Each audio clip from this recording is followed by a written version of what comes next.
최초의 이방인 교회인 안디옥 교회에서 바나바와 바울을 선교사로 파송했습니다. 교인들과 리더들은 사랑하는 동역자 2명을 떠나보내는 것이 힘들었지만 금식 기도하면서 마음에서 그들을 풀어주었습니다. 그리고 나서 성령 하나님께 순종하면서 기쁨으로 2사람을 안수하여서 파송하게 됩니다. 이 바울은 고향 다소에서 머물다가 바나바의 권면으로 안디옥 교회에서 함께 사역했습니다. 그리고 안디옥 교회 교인들이 그리스도인이라고 칭찬받으면서 부흥과 성장을 경험하던 그때에 이제 성령 하나님의 명령으로 전도 여행을 떠나게 된 것입니다. 이런 말이 있죠. 물 들어온 김에 노를 저어야 한다. 한참 재미있게 목회하고 교회가 성장하고 부흥하는 그때에 바나바와 바울이 안디옥 교회를 떠나서 어떤 위험이 따를지 모르는 낯선 땅으로 가는 것, 그것은 한마디로 모험이었습니다. 교회에서 선교사를 파송할 때에도 인간적으로 걱정이 될 때가 많이 있습니다. 선교사님은 사명을 감당하러 가지만 자녀들은 웬 고생인가, 이런 측은한 마음이 들 때가 있어요. 그것도 1명도 아니고 3명, 4명 어린 자녀들을 데리고 떠난다고 할 때 마음이 굉장히 안 좋습니다. 선교지 상황은 그렇게 녹록하지 않습니다. 정치, 군사, 또 경제적으로 불안하고 복음을 자유롭게 전하기도 힘든 땅으로 간다고 합니다. 또 선교사님을 보면 언어적으로 또 영적으로 잘 준비되었는가, 그런 불안한 마음이 들기도 한다는 것이죠. 그렇게 되면 인간적인 마음을 품고 가지 마십시오, 다른 사역을 좀 알아보십시오, 이렇게 붙잡고 싶습니다. 그러나 여러분, 그 사명은 하나님과 그 선교사님 사이의 약속이기 때문에 보낼 수밖에 없는 것이죠. 우리가 판단하고 걱정하는 문제가 아니라는 것입니다. 분명히 그 땅 가운데에서 선교사님을 통해서 하나님이 하실 일이 있기 때문에 하나님 부르시고 또 그 부르심에 응답하여서 나가겠다, 이렇게 얘기하는 것이죠. 그렇기 때문에 우리는 그 하나님 뜻에 순종하면서 기도하고 응원하고 보내드리는 것입니다. 자, 최초의 이방인 교회 안디옥 교회에서 파송한 바나바와 바울은 제일 먼저 어디로 갔을까요? 그들은 실루기아, 셀루케이아 항구에서 배를 탔습니다. 그리고 첫 번째 목적지인 구브로, 즉 키프로스 섬으로 향했습니다. 이 구브로 섬은요, 실루기아 항구에서 약 200km 떨어진 지중해의 큰 섬입니다. 사실 이 구브로는요, 바나바의 고향이었습니다. 사도행전 4장 말씀을 보니까 구브로에서 난 레위족 사람이 있으니 이름은 요셉이라, 사도들이 일컬어 바나바라 번역하면 위로의 아들이라 하니, 그랬습니다. 왜 처음 목적지를 구브로 섬으로 정하고 그곳으로 나아갔을까요? 그것은 단지 바나바의 고향이어서 그랬던 것이 아니었습니다. 성령 하나님께서 주도적으로 인도하신 결과였다는 것이죠. 가만히 생각해 보면 고향 사람들, 옛날부터 나를 잘 알고 있는 사람들, 그 사람들 앞에서 복음을 전하는 것이 참 어렵습니다. 자, 그렇다면 이 말씀은 우리에게 어떤 메시지를 주는 것일까요? 우리의 사명은 언제나 가까운 사람들 앞에서 참 그리스도인으로 살아가는 것, 그것에서부터 출발해야 된다라고 하는 메시지입니다. 여러분 생각해 보십시오. 과연 나는 가까운 가족과 친척들과 고향 사람들 앞에서 참된 그리스도인으로 살아가고 있는가 한번 생각해 보십시오. 만약 그것이 아니라면 그리스도인인 것처럼 연기하며 살 수밖에 없다는 것입니다. 그런데 여러분, 연기하면서 진리이신 예수님을 전하기가 쉽겠습니까? 어렵죠. 금방 들통이 나죠. 말과 삶이 일치하지 않는데 어떻게 복음을 전할 수 있겠습니까? 복음의 선한 영향력을 기대할 수 있겠습니까? 그래서 우리의 사명은요, 우리하고 가장 가까운 사람들 앞에서 어떻게 복음으로 변화된 삶을 살아내느냐, 그것이 참 중요한 출발점이 된다는 것입니다. 그래서 바울은 고향 다소에서 사역을 준비했습니다. 그리고 바나바는 자신의 고향 구브로에서 첫 사명을 감당하게 되었습니다. 어떻게 보면 어색하고 불편했을 수도 있습니다. 그러나 나를 잘 아는 사람들 앞에서 과연 나는 복음으로 변화된 삶을 진실되게 보여주며 살 수 있는가? 그것이 중요하다라는 것을 우리에게 보여주는 말씀입니다. 그것이 바로 사명을 맡은 사람들의 첫 출발점이 된다는 것이죠. 이제 그들은 구브로 섬의 동쪽 항구인 살라미에 도착을 했습니다. 그곳에서 유대인의 여러 회당을 찾아다니면서 복음을 전했다라고 기록되어 있습니다. 이 전도 여행을 할 때에 바울과 그 일행들이 어디를 먼저 갔는가 살펴보면요, 구브로 섬뿐만이 아니라 전도 여행을 하면서 여러 군데를 다녔지 않습니까? 비시디 안디옥, 이고니온, 빌립보, 데살로니가, 베레아, 아덴, 고린도, 에베소, 이렇게 가는 곳곳마다 이 바울과 그 일행들은 현지에 있는 유대인 회당을 복음 전파의 전초 기조로 삼았다는 사실입니다. 왜 그렇게 했을까요? 먼저 그것은 율법, 하나님 말씀을 가르치는 장소였기 때문이었습니다. 또 많은 사람들을 만날 수 있는 장점이 있는 장소였기 때문이었죠. 그런데 사실 이것은 바로 예수님의 방법이었습니다. 마태복음 9장 말씀에 보니까 예수께서 모든 도시와 마을에 두루 다니사 그들의 회당에서 가르치시며 천국 복음을 전파하시며 모든 병과 모든 약한 것을 고치시니라, 이렇게 나와 있습니다. 예수님께서 유대인 회당에서 가르치시고 또 전파하시고 고치시는 사명을 감당하셨듯이 바울과 그 일행들이 똑같이 도착하는 곳, 그곳에 유대인 회당에 들어가서 복음을 전하기 시작했습니다. 이미 2000년 전 세계 어느 곳이든 유대인이 살고 있는 곳에는 반드시 유대인 회당이 존재하고 있었습니다. 그렇기 때문에 바나바와 바울은 예수님의 방법을 따라서 그것을 복음 전도를 위한 중요한 전초 기조로 삼게 되었던 것이죠. 이 유대인 회당은 언제 만들어졌을까요? 여러분 잘 아시다시피 바벨론 제국에 의해서 예루살렘이 파괴됐습니다. 멸망했습니다. 그리고 성전도 무너졌습니다. 수많은 유대인들이 바벨론으로 포로로 끌려갔습니다. 또 외국으로 많이 흩어졌습니다. 그러면서 흩어진 유대인들이 회당을 만들기 시작했습니다. 나라를 잃어버리고 성전을 잃어버린 그 유대인들이 그 낯선 땅에서 할 수 있는 일은 눈물로 기도하고 하나님의 말씀을 읽는 것뿐이었습니다. 그래서 시편 말씀 곳곳을 찾아보면 그들의 눈물과 애통이 노래로 담겨져 있는 것을 발견하게 됩니다. 여호와여, 우리의 포로를 남방 시내들 같이 돌려보내소서. 눈물을 흘리며 씨를 뿌리는 자는 기쁨으로 거두리로다. 우리가 바벨론의 여러 강변 거기에 앉아서 시온을 기억하며 울었도다. 그러니까 이 유대인들이요, 나라 잃은 슬픔으로 베개를 눈물로 적시면서 그렇게 하나님 앞에 기도할 때 하나님께서 그 기도를 들으셨습니다. 그리고 외국의 각처에 흩어져 있는 그 유대인 회당을 통해서 복음이 온 세상에 전파될 계획을 이미 세우셨습니다. 눈물과 한숨과 절망의 자리가 기쁨과 감사와 소망이 꽃피는 장소로 변하려면 그곳에 복음이 있어야 하기 때문입니다. 따라서 디아스포라 유대인들이 사용했던 그 유대인 회당이 바로 소망의 복음이 꽃피는 장소가 되었다라는 것이죠. 사실 바울은요, 교회와 그리스도인들을 박해하면서 주님 앞에서 씻을 수 없는 죄를 지었습니다. 그 어둠과 절망의 자리에서 빛이신 예수님 찾아오셨어요.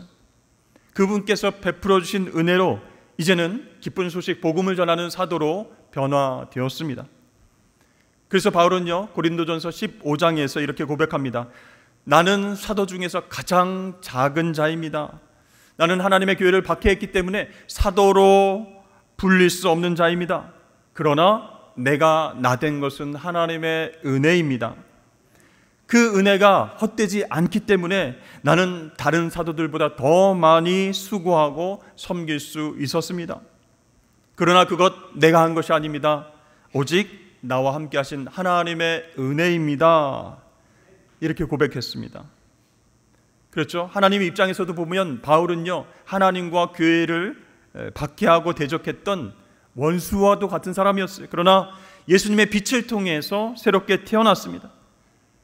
그의 수치스럽고 부끄러운 과거는요, 그 하나님의 은혜로 소망으로 바뀌었다라는 사실입니다. 그래서 바울은요, 나의 나된 것은 하나님의 은혜입니다 라고 고백할 수 있었습니다. 그렇습니다. 여러분들의 과거가 아무리 무의미하고 어두웠다고 할지라도 예수 그리스도 복음의 빛을 만나면 새로워집니다. 변화됩니다. 그 이후로 소망 가운데 살아가게 될 줄로 믿습니다. 요즘 젊은이들 사이에 유행하는 말 중에 하나가 이생망입니다. 여러분 들어보셨습니까? 이생망. 이번 생은 망했어의 줄임말입니다. 이것은요, 믿음의 말이 아니고요, 숙명론을 받아들이는 말이에요. 나는 흙수저야. 나는 아무것도 할 수 없어. 이게 내 운명이야. 이번 생은 망쳤어. 이렇게 생각하는 것이죠.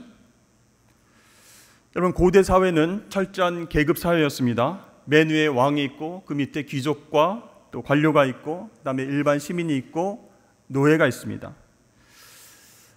이 일반 시민과 노예들이 굉장히 많아서 그 계층 구조는 피라미드 형태를 띠게 됩니다. 그 계급 사회를 떠받들고 있던 것은 맨 밑바닥 계층, 우리 일반 시민들과 노예 계층이었죠.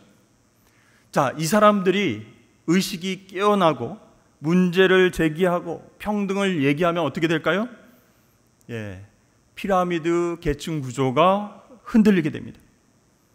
그래서 고대 사회에서 왕들은 이 체제를 유지하기 위해서 사제 계급, 예언자, 점술가들을 옆에 두고 그렇게 활동을 했던 것이에요. 그들의 중요한 임무 중에 하나가 무엇이냐면 평민과 노예계층 사람들에게 일종의 숙명론을 심어주는 것이었습니다. 얘들아, 왕은 왕의 운명이 있어. 귀족은 귀족의 운명이 있어. 그리고 너희 노예들은 노예의 운명이 있는 것이 마땅하다. 그러니 불평불만하지 말고 주인 말 잘 듣고 열심히 일해라. 그러면 먹고 살 수 있을 거야. 그 운명을 받아들여야 돼. 이렇게 말하는 것이 숙명론입니다. 그런데 이 숙명론이 일종의 지배 이데올로기를 만들어서 현재의 계급 체제, 피라미드 체제를 온전하게 보호해주는 역할을 한다는 것이에요. 그런데 그 과정 가운데 사제들이 어떻게 얘기합니까? 그것은 신의 뜻이니까 받아들여라. 그 숙명론을 받아들이라. 이렇게 강조했다는 것이에요. 그러나 여러분, 우리가 믿는 하나님은 어떤 분이십니까? 그런 하나님이 아니십니다. 하나님은 억압 때문에 부르짖고 죄 때문에 고통당하고 어둠 가운데서 헤매이는 그 사람들의 현실을 아시고 그들의 외침과 기도를 들으시는 분인 줄로 믿습니다. 그래서 끝내 소망의 빛인 예수님을 이 땅에 보내주셔서 구원의 길을 열어주셨습니다. 그래서 예수 그리스도를 믿고 소망을 품게 되면 누구든지 왕이든지 노예든지 상관없이 변화의 삶으로 나아가게 된 것입니다. 그러니까 숙명론이 아니라 정해진 운명이 아니라 믿음을 가지면 다른 삶, 변화된 삶, 성숙하고 행복한 삶이 가능하다라는 것을 확신하면서 살아가게 된다는 것이에요. 그렇기 때문에 복음이 소망이 된다라는 사실입니다. 왕이었던 다윗은 이렇게 노래한 적이 있습니다. 나의 영혼아 잠잠히 하나님만 바라라. 무릇 나의 소망이 그로부터 나오는도다. 바울은 로마서에서 이렇게 말했습니다. 소망의 하나님이 모든 기쁨과 평강을 믿음 안에서 너에게 충만하게 하사 성령의 능력으로 소망이 넘치게 하시기를 원하노라. 그러니까 왕이든 귀족이든 노예든 예수 그리스도 복음을 받아들이면요, 그분의 놀라운 은혜를 경험하게 되면요, 살 소망이 생기게 된다라는 것이요. 내 영혼이 너무나 피곤하고 지치고 흔들릴 때 하나님만 바라보라. 나의 소망이 그 하나님으로부터 나오게 된다라고 노래하고 있는 것이죠. 자, 바울의 삶 이제 결단하고 복음의 빚진 자로서 이제 전도해야 되겠다라고 생각하고 전도의 첫 발을 내디뎠는데 그 삶은 평탄하지 않았습니다. 그가 하나님의 생명과 하나님의 사랑을 흘려보내는 그 귀한 사명을 시작했다고 해도 가는 곳마다 환대를 받은 것이 아니었다는 것이, 오히려 그 반대였어요. 여러분, 바울이 그리스도인이 됐다라고 하는 것은요, 예수님을 십자가에 못 박아 죽인 유대교 입장에서 보면 유대교를 배신한 배교자가 되는 셈입니다. 그래서 바울은요, 일평생 가는 곳마다 이 유대인들의 박해와 살해 위협에 시달려야만 했습니다.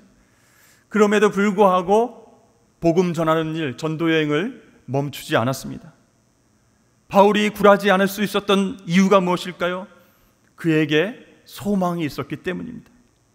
정말 칠흑처럼 어두운 절망적인 현실 속에서도 자신의 일거수일투족을 통해서 하나님의 뜻이 아름답게 이루어지고 있다라는 것을 확신했기 때문에, 내가 귀한 사명을 감당할 수 있는 힘을 주시겠다라고 하는 소망이 있었기 때문에 그것을 그만둘 수 없었어요. 그래서 바울에게 있어서 복음을 전한다라고 하는 것은요, 많은 사람들에게 성령의 능력으로 소망이 넘치게끔 하는 것이었습니다. 바울뿐만 아니라 우리에게도 이 복음이 그 소망 자체임을 여러분 믿으실 수 있기를 바랍니다. 사랑하는 성도 여러분, 생명의 주님께서 우리와 함께 하십니다. 그것이 우리의 소망이 됩니다. 어떠한 힘든 현실 속에서도 예수님 안에서 모든 것이 합력하여서 선을 이루게 됨을 믿으십시오. 그것이 소망이 되기 때문이에요. 우리 삶이 고달프고 건강이 안 좋고 힘들지라도 현재의 고난은 예수 그리스도 안에서 장차 우리에게 나타날 영광과 좋게 비교할 수 없는 놀라운 소망임을 여러분 붙잡으실 수 있기를 바랍니다. 그렇습니다. 오늘 말씀을 통해서 우리에게 주시는 메시지는 복음 그 자체가 소망이다라는 것이에요. 복음 때문에 사람들에게 구원이 이루어지게 되고, 그러면 이 세상 속에서 힘들고 어려울지라도 그 소망을 붙잡고 살아가기 때문에 성숙할 수 있다는 거예요. 여러분, 현실 세계만 바라보는 것이 아니라 보이지 않는 영원한 천국을 바라보게 하는 것이 바로 소망입니다. 사실 지금 눈에 보이는 것이라면 그것은 소망의 대상이 될 수가 없습니다. 지금 보이지 않고 손에 잡을 수 없기 때문에 소망이 대상이 되는 거예요. 그래서 보이지 않는 영원한 생명, 보이지 않는 천국을 소망한 우리에게 있어서 필요한 것은 인내, 기다림, 참음입니다. 로마서 8장 말씀 보십시오. 우리 함께 읽어보겠습니다. 시작. 우리가 소망으로 구원을 얻었음에 보이는 소망이 소망이 아니니 보는 것을 누가 바라리요?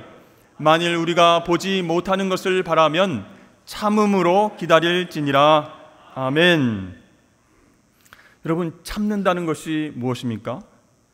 눈앞의 현실을 외면하거나 회피하는 것이 아니고 받아들이는 것이에요. 현실과 타협하라는 말이 아닙니다. 미래의 소망에 이르게 될 수 있게끔 현실을 인정하되 그것을 소망 되신 주님과 함께 극복하고 뚫고 나가는 것이에요. 여러분, 소망의 하나님이 하나님 자녀들 그냥 두시지 않습니다. 성령의 능력으로 절망과 고통 중에도 소망을 붙잡고 이기게 하실 줄로 믿으시길 바랍니다. 이제 바나바와 바울은요, 구브로 섬의 항구 살라미를 떠나서 서쪽 항구 바보로 갔습니다. 그곳에는 섬을 통치하는 로마 총독의 관저가 있었는데요, 당시 로마 총독은 서기오 바울이라는 사람이었습니다. 이 바나바와 바울은 그곳에서 유대인 마술사 바 예수를 만나는데요, 그 로마 총독의 최측근이었습니다. 바 예수, 무슨 뜻일까요? 여호수아의 아들, 그런 뜻입니다. 이 여호수아는 히브리식 이름이고요, 구원자 이런 뜻이에요. 그러면 그 이름의 헬라식 표기가 예수입니다. 그러니까 구약 성경에 나오는 여호수아와 예수님의 예수라고 하는 그 단어가 똑같은 구원자라는 뜻이에요. 따라서 바 예수는 무슨 뜻이겠습니까? 구원자의 아들, 그런 뜻이에요. 이 사람은 마술을 행하면서 점치는 무당이었습니다. 점성술사였는데 자신을 스스로 어떻게 불렀다고요? 구원자의 아들이다, 이렇게 불렀습니다. 여러분, 어떻게 한 섬을 통치하는 로마 총독이 이런 무당, 점성술사를 옆에 최측근으로 둘 수 있었을까요? 이 총독이 조금 유별났을까요? 아니면 지혜가 모자랐을까요? 그게 아니죠. 여러분, 오늘날도 똑같습니다. 오늘날 정치인, 법조인들도 자신의 운명을 알고 싶어서 점을 보러 다닙니다. 자신의 성공이 어디까지 올라갈 수 있을 것인가 궁금해하면서 용하다는 무당, 점성가들을 찾아간다는 것이죠. 여러분, 그들에게 지혜가 없어서 그럴까요? 많이 배우지 못해서 그럴까요? 그게 아니라는 것이. 오늘 본문에 보면요, 그 바 예수를, 서기오 바울을 어떻게 설명하고 있습니까? 7절 말씀에 서기오 바울은 지혜 있는 사람이라, 그렇게 설명하고 있습니다. 바나바와 사울을 불러서 하나님의 말씀을 듣고자 하더라. 자, 여러분, 여기에 나오는 지혜는요, 하나님을 인격적으로 알고자 하는 영적 지혜가 아니라는 것이에요. 당시 로마 제국에서 유행한 온갖 잡신들 중에서 여호와 하나님이 과연 어떤 신일까 궁금해서 지적 호기심에 바나바와 바울을 불러서 한번 설명해 봐라, 이렇게 얘기를 한 것이죠. 자, 그때 마술사 엘루마라고도 불리는 이 바 예수가 바울과 바나바를 대적해서 총독으로 믿지 못하게 힘을 씁니다. 여기서 믿지 못하게 한다라는 그 단어를 원어로 찾아보니까 왜곡하다, 이런 뜻이 있습니다. 그러니까 바울과 바나바가 로마 총독이 사실은 어떤 신인가 궁금해서 물어봤는데 그것을 계기로 소망의 복음을 전하려고 하나님 말씀을 증거합니다.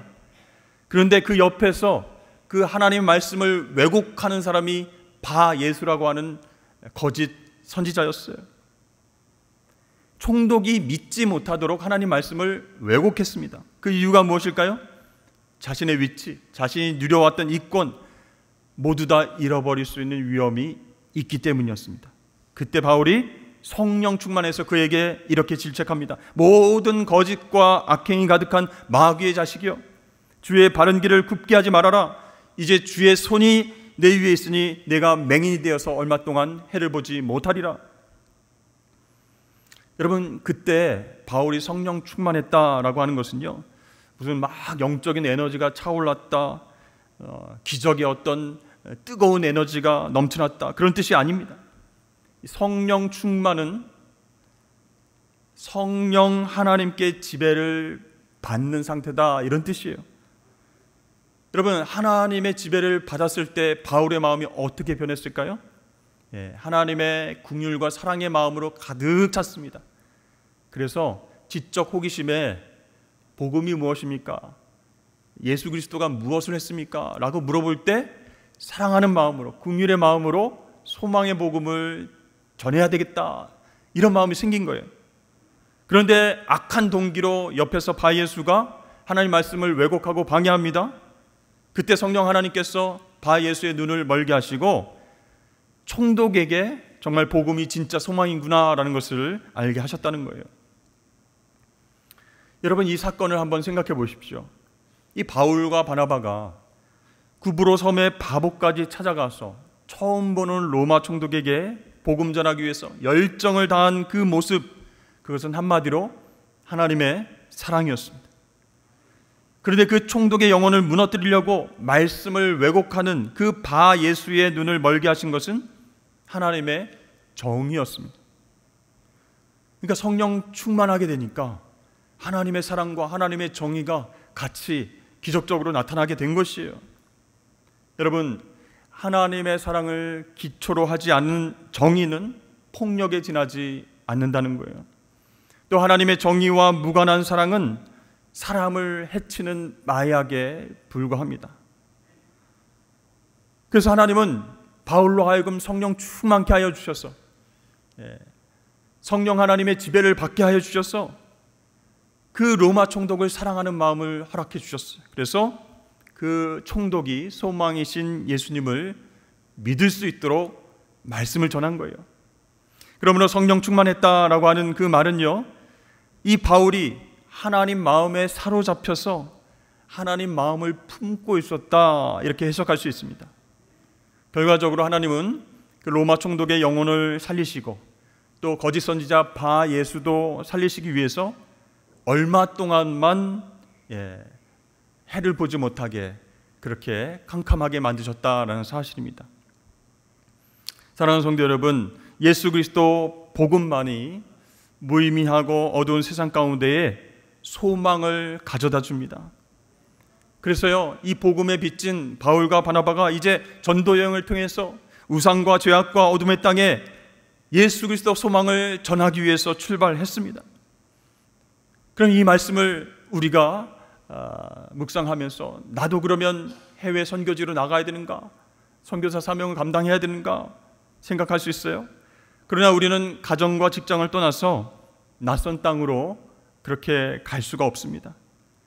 그렇다면 이 말씀을 통해서 우리 삶에 무엇으로 적용할 수 있겠습니까? 내가 가는 곳이, 내가 있는 곳이 바로 선교지다, 그런 생각으로 복음에 합당한 삶을 살아내야 된다는 것이에요. 소망 없던 내 인생에 예수님 찾아오셔서 나는 지금 행복합니다, 지금 너무나 기쁘고 감사합니다, 이렇게 말하고 선을 행하시길 주의 이름으로 축복합니다. 그게 사명을 감당하는 저와 여러분의 역할입니다. 여러분, 오늘 말씀을 통해서 정말 소망 없이 살아가는, 우상과 죄악에 찌들어서 살아가는 그 영혼들을 불쌍히 여기는 마음을 바울과 바나바에게 성령 하나님께서 부어주셔서 열정을 가지고 배를 타고 이동하면서 로마 총독에게, 거짓 선지자에게 그렇게 하나님 소망의 복음을 전해주었듯이 우리도 가장 가까운 가정에서, 또 이웃들과의 관계에서, 직장에서 그렇게 소망의 복음을 전하며 살아가시는 귀한 하나님 백성들 되시길 축복합니다.